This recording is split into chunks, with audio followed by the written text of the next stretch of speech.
آج کا پوچھا گیا سوال یہ ہے کہ گدھا کی دنیا میں کتنی اقسام پائی جاتی ہیں، تو اس کا جواب یہ ہے کہ گدھا یہ سمدار اور نباتات خور ممالیہ ایکوس خاندان سے تعلق رکھتا ہے اور گھوڑے کا قریبی رشتہ دار ہے۔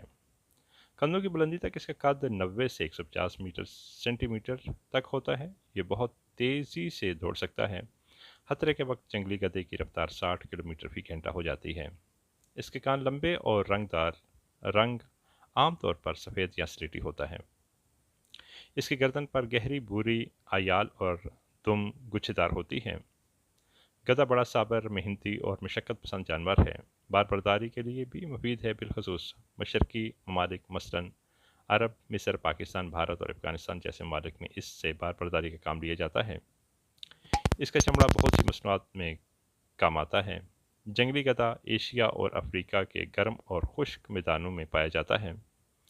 افریقہ کے جنگلی گدھے کو اومیگر کہا جاتا ہے، جبکہ ایشیا کے جنگلی گدھوں کی دو اقسام کولن اور کیانگ ہیں۔ برصغیر اور وسطی ایشیا کے جنگلی گدھے کو گورخر کہا جاتا ہے۔ افریقہ کے جنگلی گدھے آج کے پالتو گدھے کے آباء و اجداد سمجھے جاتے ہیں۔ انہیں ہزاروں سال پہلے ستایا گیا تھا۔ آج کل پالتو گدھوں کی بھی بہت سی اقسام ہیں۔